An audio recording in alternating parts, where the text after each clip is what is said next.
December 21, 2025, Pretoria, South Africa. It's just after 3 a.m. and the city is asleep. But deep inside Kgosi Mampuru Prison, there is movement. Steel doors echo through the concrete corridors. Boots scrape against the floor. This is not a routine transfer. Inside the cell is the man you're looking at, Cat Matlala, a name that carries weight. A man known as a dangerous and high-profile criminal. Tonight, he is being moved. Correctional officers arrive at his cell to take him into custody for transfer to Kokstad prison in KwaZulu-Natal. And this is no ordinary inmate. This is a big fish, which means security has to be airtight. Officers are everywhere. The corridors are flooded with personnel. They are joined by the SAPS flying squad, standing alert, heavily armed, and ready. Because everyone here knows the risk. Cat Matlala is not a small-time criminal, and the authorities know exactly who they are dealing with. Every detail has been planned, every possible escape route considered. The objective is simple. He must not escape. From the cell, Matlala is escorted through the prison and taken down to the underground parking area at the back of Kgosi Mampuru Prison, a location hidden from public view. Above ground, Pretoria is being quietly monitored.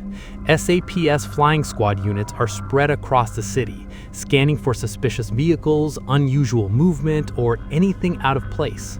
This operation extends far beyond the prison walls. Then comes the vehicle.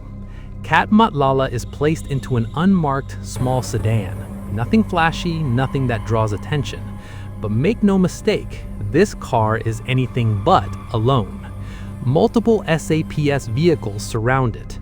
The convoy moves. Their destination is an undisclosed airport kept secret for security reasons. Waiting there is a highly secured government private jet.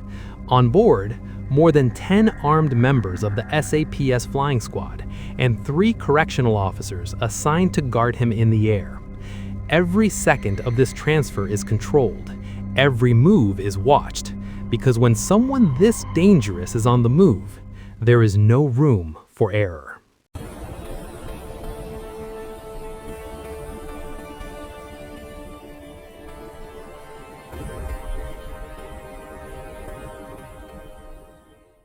The distance between Pretoria and Kokstad in KwaZulu-Natal stretches between roughly 500 and 750 kilometers.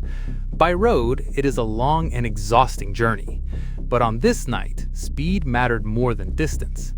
In a private jet, the trip took only 37 to 45 minutes.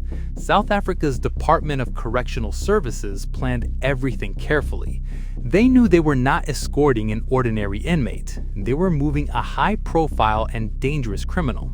The private jet carrying Cat Matlala did not travel alone. 2 small helicopters flew alongside it, barely noticeable in the darkness. They kept their distance, flying lower and further away so they could observe without drawing attention. Inside those helicopters were fully armed SAPS flying squad officers, watching for anything out of place. Nothing was left to chance. The jet landed at a private airport in Kokstad, a location chosen for secrecy. From there, Ebongweni C-Max Prison was only 25 minutes away. The airport itself was already secured. Armed KZN flying squad officers surrounded the area. The operation was designed to be fast, quiet, and invisible. As soon as the jet stopped, Cat Matlala was moved. No delays, no questions. Within 6 minutes, he was inside a vehicle. The convoy drove straight to Ebongweni. It was just past 4 a.m. when they arrived. Ebongweni C-Max Prison is not an ordinary prison. Much of it lies underground, hidden from the outside world. It is heavily fortified, highly secure, and deliberately isolated. As planned, the vehicles did not use the main entrance. They were instructed to enter through a secret gate, one that leads directly underground. At that moment, the prison was under full lockdown. Even some correctional officers were not allowed to move. They were confined to a single hall, waiting in silence. the cars disappeared below the surface. Underground, Cap Matlala was escorted to his assigned floor and cell. The exact location was never made public. Authorities refused to disclose which cell or which floor he was placed on. To this day, there is no clear public information about the exact number of floors inside Ebongweni C-Max Prison. Official reports focus on its extreme security and inmate control, not on its architecture. And that, perhaps, is the point. Some places are not meant to be understood, only secured. Until today, there are still no clear answers about why Vusimuzi, Cap Matlala, was transferred from Kgosi Mampuru Prison in Pretoria to Ebongweni C-Max Prison in Kokstad, KwaZulu-Natal. The Department of Correctional Services has not explained the exact reason for this move. All they have said is that inmate transfers are usually done for security and operational reasons. But in this case, the silence has left many people with questions.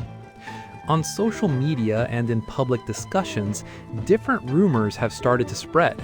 Some people believe Matlala was planning an escape, while others think the transfer was done to protect him from possible danger inside the prison. So far, none of these claims have been confirmed. What we do know is that Ebongweni C-Max is one of the most secure prisons in South Africa. It is usually used for high-risk inmates who require strict supervision and limited contact with others. Being moved there is not a small decision, which is why the transfer continues to attract attention. Cap Matlala is facing very serious charges, including attempted murder and other criminal allegations. Because of this, every move involving him is closely watched by the public, the media, and the justice system. For now, the real reason behind his transfer remains unknown. Until officials decide to speak openly, the truth stays hidden, and the questions remain unanswered. As this case continues to unfold, we will keep following the story and bring you updates as they happen. If you found this video helpful, please like, subscribe, and turn on notifications so you don't miss the next update. Thank you for watching, and I'll see you in the next video.